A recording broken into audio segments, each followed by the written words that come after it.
Dan jika memang betul TSM, terus efeknya apa sih ke depan? Ya, saya mau menjawab ini dengan cara berbeda, Ustadz. Ya. Menurut saya, tidak bisa orang seperti saya, warga negara yang tidak punya apa-apa. Artinya saya tidak punya aparat. Saya tidak punya kantor besar yang namanya istana. Saya tidak punya jenjang hierarki yang bertingkat-tingkat yang membuat perintah saya akan diikuti oleh semua orang di bawah. Saya tidak punya itu. Tidak fair kalau kemudian orang seperti saya suruh menunjukkan apa yang terjadi. Nah, menurut saya mari kita pakai jalan yang demokratis nih. Saya sebagai warga negara saat ini sudah beberapa hari sedang menuntut agar DPR membentuk panitia khusus Pilpres 2024. Pansus. Pansus. Ini bukan hanya hak angket loh. Saya ceritakan bedanya ya. Apa bedanya? Hak angket adalah satu hak yang dimiliki DPR untuk mempertanyakan kepada eksekutif dipimpin oleh presiden tentang sesuatu yang sangat penting. Maka akan terjadilah perjumpaan di antara legislatif DPR dengan eksekutif. Jadi presiden dengan aparaturnya, DPR sebagai lembaga DPR. Lalu kemudian terjadilah tanya jawab. Sejumlah pertanyaan harus direspon seperti permohonan pertanggungjawaban.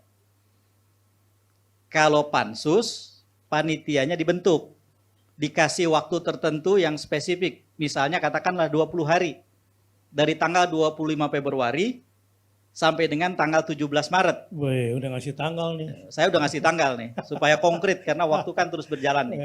25 Februari sampai dengan 17 Maret, itu 20 hari tuh. Yeah. Kenapa 17 Maret?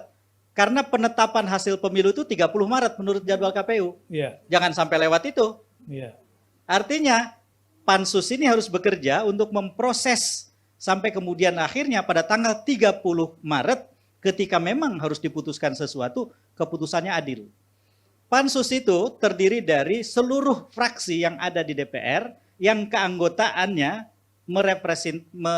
mewakili kekuatan masing-masing pihak. Lalu kemudian pimpinannya akan dipilih dari satu paket yang diajukan. Udah jelas paket yang menang siapa? 5 partai, PD Perjuangan, P3, Nasdem, PKS, PKB, itu 54,6% di DPR. Kalau mereka kompak, sudah jelas siapa yang menang gitu loh. Problemnya kalau mereka tidak kompak, tapi kita doakan mereka kompak.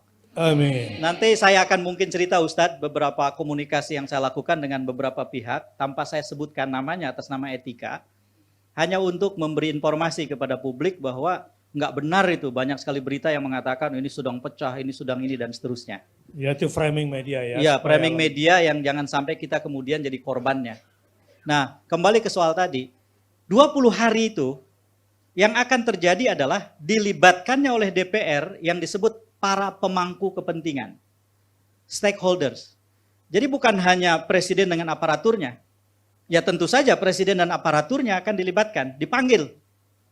Akan dipanggil Kapolri untuk menjelaskan dari pertanyaan-pertanyaan anggota pansus. Apakah benar peristiwa ini terjadi? Apakah benar ini terjadi? Apakah benar ini terjadi?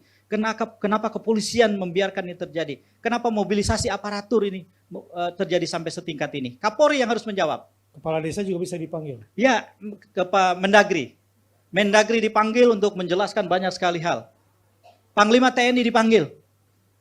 Sutradara dan 4 orang ahli hukum tata negara yang membuat film Dirty Thoughts bisa dipanggil.